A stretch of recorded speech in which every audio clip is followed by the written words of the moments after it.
Maxim pia Nzegeli ndiye mchezaji bora kwa Young Africans kwa misimu yote ambayo yeye amecheza Yanga. Whether unabisha au unakubali, performance yake imekuwa ni tunasema ni performance bora sana. Kwa sababu nitajie msimu gani ambao Maxim pia Nzegeli alishuka kiwango? Hakuna, na hata kukaa nje ni injury. Amekaa lini nje? Kwamba mechi bwana kiwango kimeshuka amekaa nje kiufundi, kwamba huyu mwalimu anaona mahitaji yangu hawezi kunipa, hana mahitaji yangu, anakaa nje ipi? Hakuna. Akikaa nje unajua anaumwa au injury. Na ni mchezaji ambaye pia kupick injury ni mara chache sana.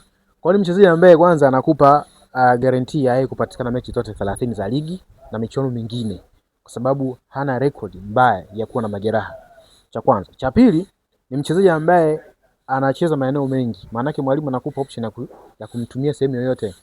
Anacheza winga kulia, anacheza kiungo namba 8, anacheza kiungo namba 10. Sasa kwa mfano kama jana walikuwa wanabadilishana. Yeye na Mdathiri namba 8, 10, yeye 8, Mdathiri 10. Inategemea na mchezaji moment imemkuta kwenye eneo gani. Lakini ana uwezo kucheza maeneo hayo mawili au matatu kwa ufanisi mkubwa. Lakini pia ana energy. Anavyoanza ndivyo ambavyo anamaliza. Ndio maana nikasema Maxim pia Nzegeli ni mchezaji bora kwa Yanga muda wote kwa miaka ambayo kakaa Yanga. Sizungumzii wachezaji waliopita miaka hiyo. Kwa kipindi ambacho amekaa mpaka sasa hivi, Maxim pia Nzegeli ni mchezaji bora kwa sababu ya hizo sababu nimekutajia. Lakini kitu kingine ni mchezaji ambaye Yanga wamekuwa wakisajili wachezaji wengi viungo. Lakini bado Maxim pia Nzegeli anapata nafasi na anacheza. Na jana ni rekodi kipande cha video nikasema huyu mtasajili wachezaji wote mnaojua ninyi, lakini huyu nafasi yake iko pale na atacheza. Magoli mawili sasa hivi na magoli mawili mechi na Mungo alifunga, mechi dhidi ya Coast jana ameweza kushinda, na mechi zote imekuwa man of the match. Kwa hiyo Yanga wana faida hiyo. Kwa Libase no doubt kwa muda ambao amekaa amecheza nusu msimu, sasa hivi ndio ameanza season full na Simba. Mechi 2 ana assist 3 kama sio 4. Kwa mujibu wa Simba wanasema ni assist 4.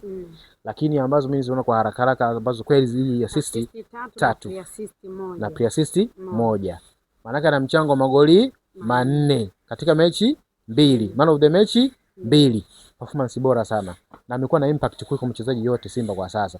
Ukimtaja Libase, Ura, Chama, unamwona Libase na mchango mkubwa kuliko Ura. Msimu uliopita Ura alikuwa na mchango mkubwa zaidi kuliko Libase. Kwa sasa Libase ndio mchezaji bora kwa Simba.